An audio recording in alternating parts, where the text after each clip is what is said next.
Halo, selamat datang ke SeaCamp Malaysia. Saya host anda hari ini, Cheng Ho. Dan saya Cheng Ho dari 88 Pet Smart. Hari ini kita akan buat aquascape. So, hari ini tank apa yang mana kita nak scape ni? Tank kita adalah nano tank 45 cm yang ada kat sini. Saya dah roughly arrange sikit batu tu. Tapi kita akan start dari sana lah. So, jom kita begin.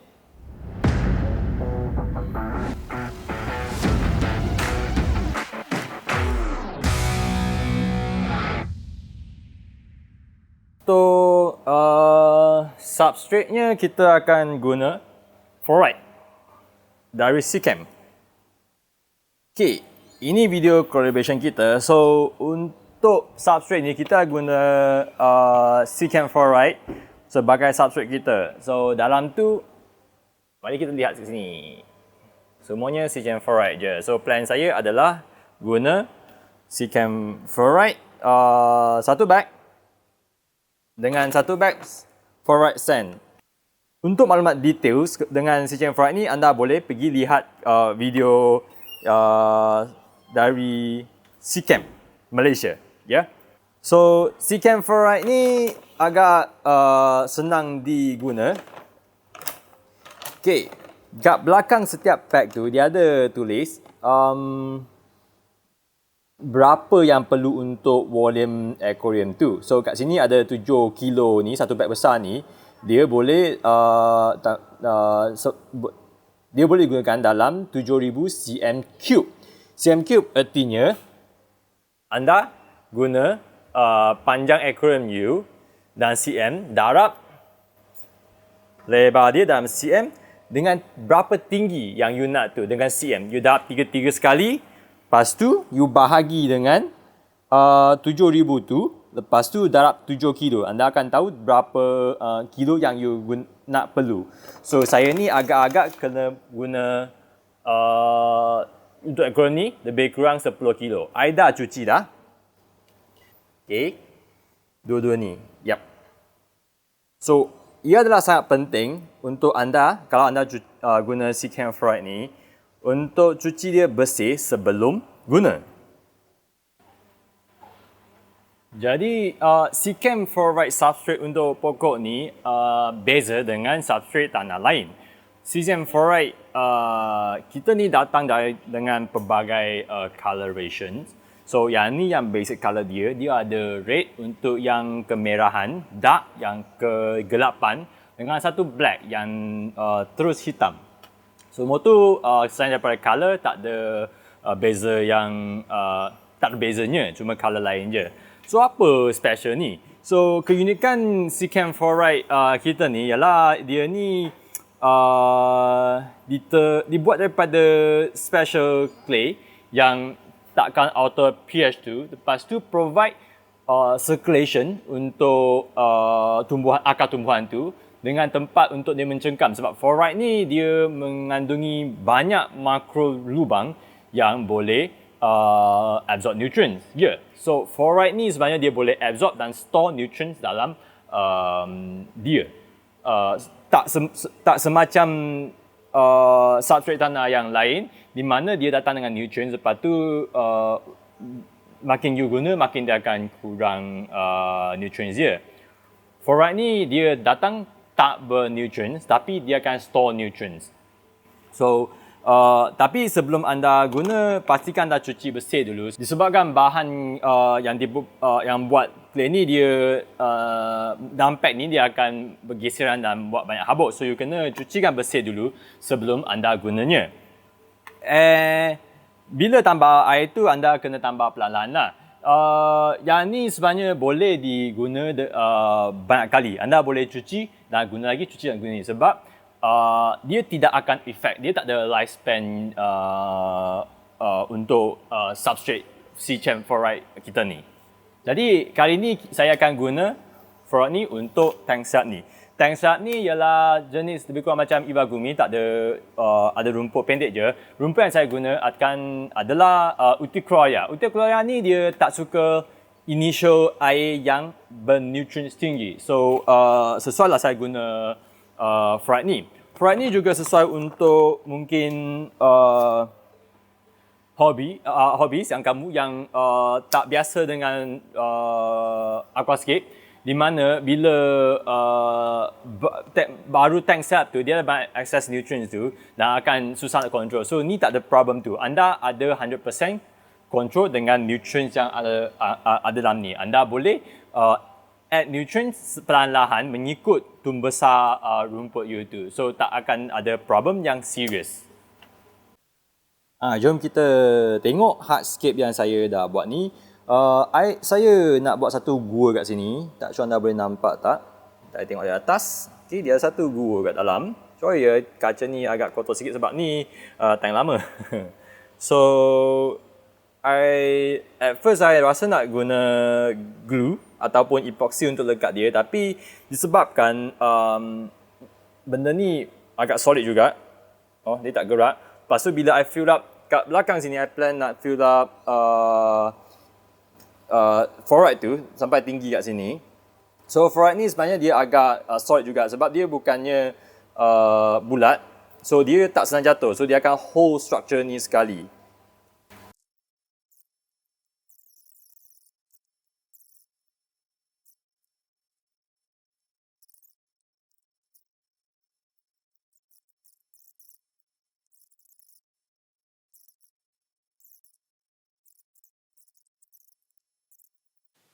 Okay, so sekarang ni ialah hardscape kita ni lah.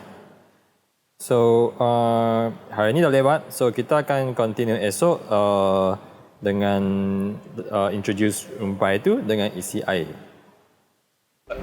Halo semua, so hari ni adalah hari kita tanam pokok tu. Kita akan guna Uticularia ni dari Tropica. So, dan kita akan guna sikit whipping moss juga. So, jom kita start nak tanam kat pokok ni. So, untuk senangkan proses menanam pokok tu, kita akan basahkan air tu sampai supaya tanah tu supaya rumput tu akan melekat kat substrate tu. So, kita akan basahkan sampai sini, tanam bahagian depan. Lepas tu kita tanam, lepas bahagian depan dah siap, kita akan raiskan air sikit. Tanam bahagian belakang tu. Sebelum raiskan air tu, kita juga akan determine bila mana-mana tempat yang kita akan letak moss tu. Sebab kita akan guna glue untuk glue moss tu. Kalau kita dah letak air, tak boleh lah glue. Boleh susah sikit lah. So, jom kita start. So, kat sini ada semua tools yang saya perlu. Inilah Uticularia. Kita ada sikit. Sepatutnya whipping moss. Tapi nampak tak macam? I rasa mungkin termix kot, tak sure. Tapi I tinggal tak banyak, ada 3 je. So ada backup, kita ada Minifilia. Minifilia ni backup saya. Kita akan mula dengan isikan moss dengan Minifilia dulu. Kita gluekan dengan Seachem Flourish Glue. So, jom kita begin ya. Kalau anda minat nak lihat proses glue tu, pergi kat channel 88 Pet Smart. Video tu ada proses untuk tanam tu. So kita akan tanam dengan Seachem Flourish Glue ni. Ini dia Seachem Flourish Glue yang kita akan guna untuk lekatkan glue dalam tu. So kita akan start dengan whipping moss ni. Whipping moss ni akan ditanam di atas sini. Sebelum kita mula lekat moss tu, saya akan guna burus untuk sapukan substrate Seachem Ferrite tu yang terlekat kat batu-batu tu terlebih dahulu sebelum kita lekat moss tu.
Okay, sekarang kita dah siap tanam semua pokok tu, isi air pun dah penuh. Sekarang kita nak start buat filter dia pula.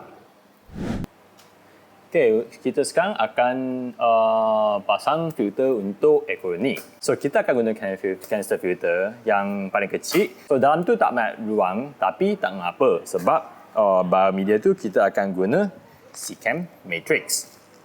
Kat ruang canister filter tu, I rasa lebih kurang boleh letak mungkin 100 ml punya ruang untuk bahan media je. Tapi tak apa. Sebab matrix ni dia boleh menampung banyak bakteria. So, botol ni yang saya ambil kat tangan ni ialah 500 ml. Ia boleh menampung air untuk 400 liter. Yang saya ni baru ada 35 liter jam tu je. So, I rasa kalau I boleh masuk 150 ml punya matrix, pun dah memadai. Lepas tu kat stage 2 kita pun tak banyak ruang, tapi kita ada Seachem Purigen ni. Purigen ni sangat kuatlah untuk menyerap sebarang impurity dalam air tu. So aquarium tu akan nampak lebih jernih dan bersih. Satu bag ni cukup untuk aquarium 400 liter punya air, tapi tak mengapa. Kita boleh guna kat aquarium kecil pun boleh. Dia takkan over kuasa punya. Cuma dia boleh last lebih lama sebelum kita kena regen dia. Purigen ni boleh regen sebanyak 10 kali. So memang baloi ada purigen sebagai chemical filtration kita. Okey, jom kita pasang filter ni.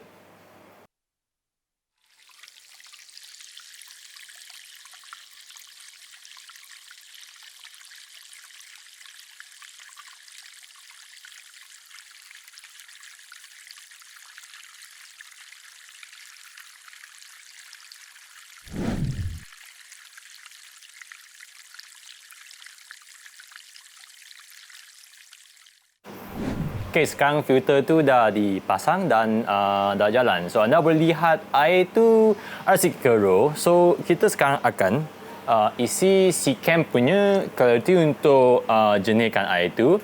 Lepas tu, kita akan isi water conditioner Seachem Prime untuk remove sebarang chlorine, chloramine ke apa-apa bahan toksik daripada air tu. Kemudian, lepas beberapa minit, kita akan guna Seachem Stability untuk startkan bakteria dalam aquarium tu. Stability akan diletak tiap-tiap hari untuk 7 hari. Untuk maklumat lebih lanjut, anda boleh tengok video kat Seachem Malaysia dalam link di bawah. Okay, so Seachem Clarity ni akan tolong jernihkan kondisi air keruh macam ni. Ini disebabkan ada banyak particles yang halus yang sedang terapung dalam air itu dan tidak dapat difilter dengan mechanical filter kita sebab dia terlalu halus. Sebab tu, Clarity ni dia akan combinekan benda halus tu supaya dia menjadi lebih besar dan berat supaya dia boleh ditapis oleh mechanical filter tu. Lepas anda bubur Clarity ni, air itu akan menjadi lebih keruh lagi. Akan tapi, lepas 1-2 jam, dia akan jernih semula. Ini disebabkan bila benda halus yang terapung tu mula clumping together kan, dia akan menjadi lebih ketara. So, anda boleh nampak dia lebih keruh air tu. Tapi, selepas beberapa jam, di mana filter anda mula menapis bahan benda tu, ia akan menjadi jernih semula. Clarity adalah selamat digunakan selagi anda mengguna dosage yang berpatutan. Jikalau guna dengan reducing agent seperti Seachem Prime, pastikan Prime tidak di-overdose sebab dengan kombinasi Clarity dengan reducing agent yang banyak, ia akan menyebabkan kekurangan oksigen dalam air itu. Tapi sebab koloni sekarang tak ada livestock, kita boleh letak banyak sikit pun tak apa. Lepas kita guna Clarity tu, kita akan guna Seachem Prime. So, tadi kita dah nampak kita ada guna Seachem Purigen untuk polishkan air tu supaya kualiti dia lebih tinggi lagi.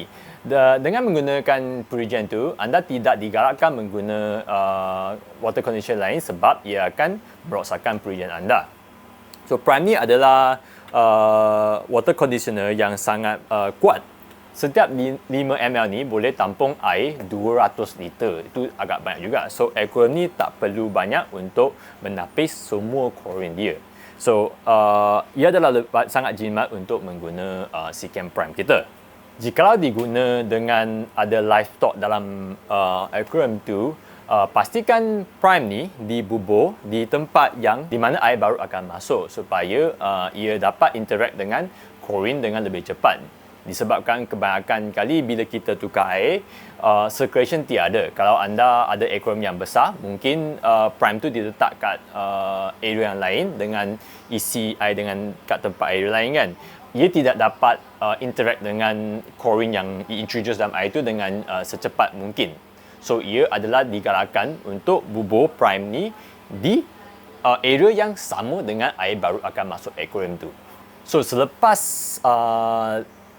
5 sampai 10 minit kita dose Prime dalam aquarium ni, kita akan guna stability untuk startkan biosistem aquarium kita ni. Biofilter stability kita adalah mengandungi bakteria yang sangat stabil, di mana dia boleh hidup dalam kondisi yang sangat buruk sekali. So, dose hari pertama adalah 2 kali ganda. Lepas tu, following 6 hari tu kita guna dose biasanya.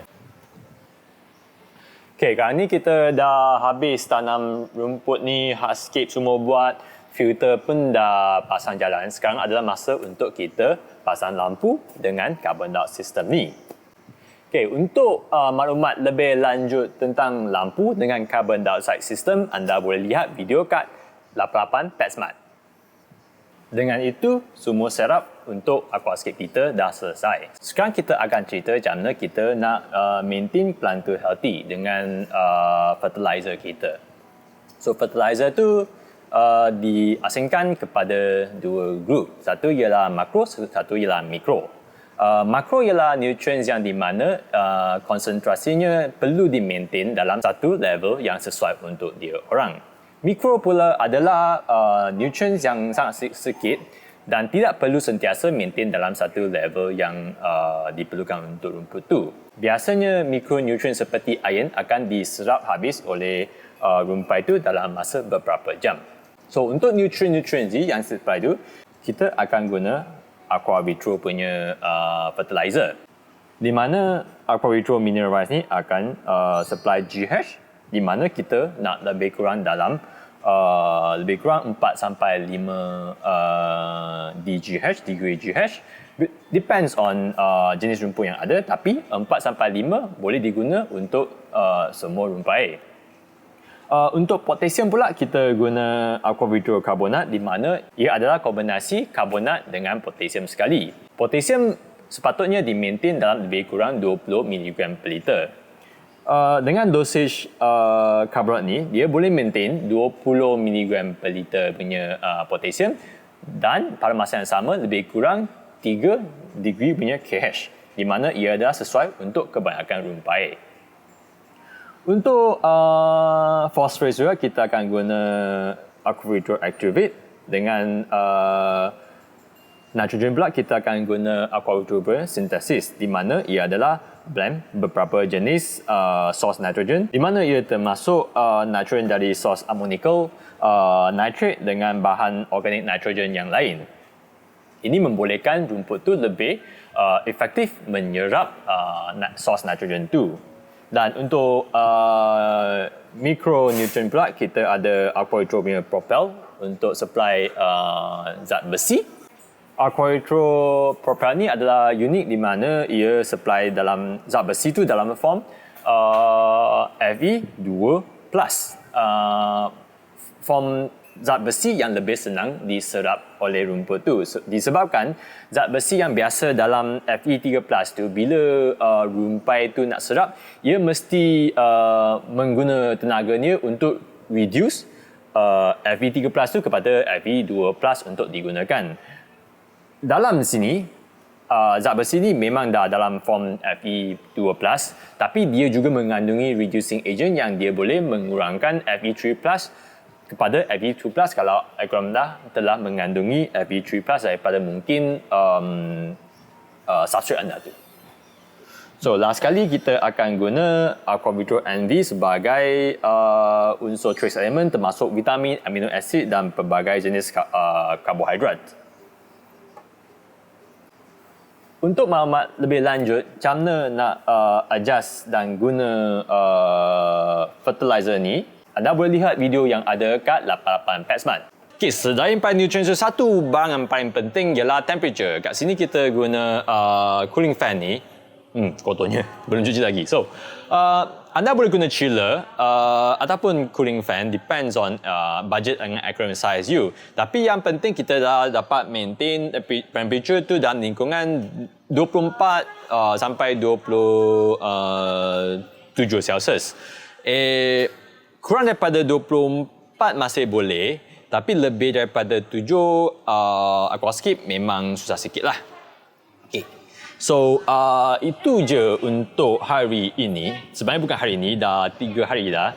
Tapi kalau ada apa question, anda boleh tanya kat bawah, kita akan jawab. Ingat, follow dan like kita dalam Facebook ke Instagram ke. Anda boleh komen kat sana, kita akan jawab secepat yang mungkin. So, sehingga kita berjumpa lagi, agar anda sihat-sihat selalu. Love you ya. Bye.